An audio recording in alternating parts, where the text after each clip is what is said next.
I'm Carlos Henriquez, and today's topic is when to take Social Security. At AdviceOne, we're kind of neutral here. There can always be a break-even analysis depending on what rates of return you want to use. If you draw Social Security at 62 versus waiting until age 70, waiting until age 70 would break even somewhere between ages 84 and 88. And of course, permanently, from that point on, waiting till 70 would have been the better choice. The question is, are you alive then? Are you even here at age 91 to be benefiting from the now larger Social Security? So we're kind of neutral.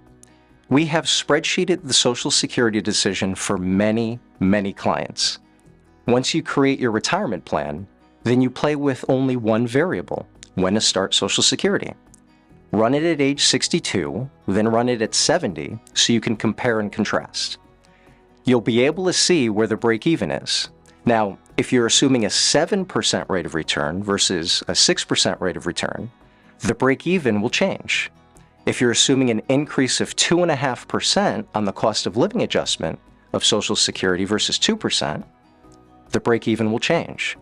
But basically, with a 7-figure net worth and a 6-figure retirement income, it really doesn't matter when, because Social Security is just a piece, a small component of the overall plan.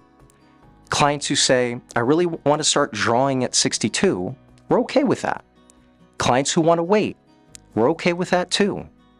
The only time we're not okay is when you have health issues or longevity issues.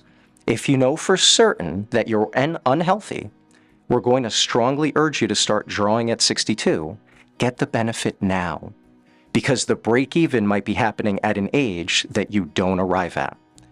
If you die at age 87, it will permanently have been better for you to draw at 62 than wait until 67 or age 70. A second exception where we're not neutral is when we have a couple and they both have full Social Security benefits. This exception comes into play with our overall plan. So let's take a look at this example. Someone at age 62 who has paid the maximum to Social Security for their career is eligible for about a $25,000 a year benefit. But if they delay drawing that Social Security till age 70, they're going to be eligible for about $45,000 per year. It's not a big magical change when you hit full Social Security. It's a linear progression, month over month. From age 62 to age 70, the amount of increase is identical per month.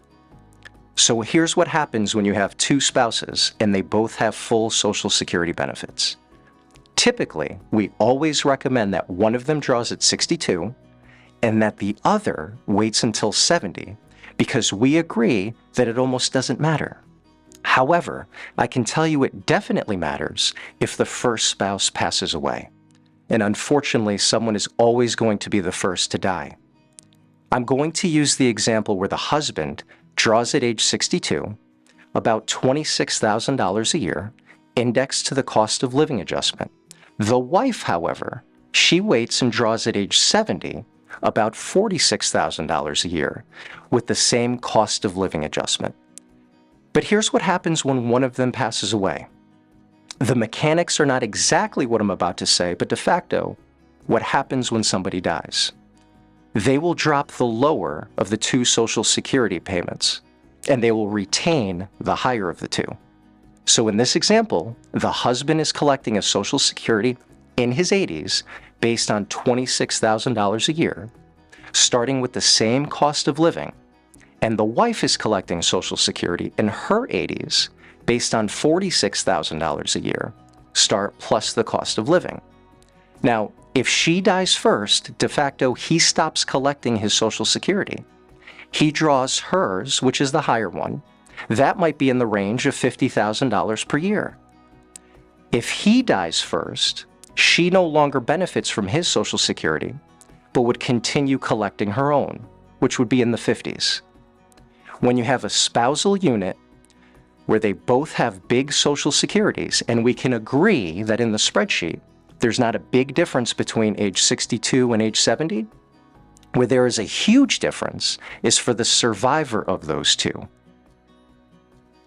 Thank you for listening, and I hope you found this helpful.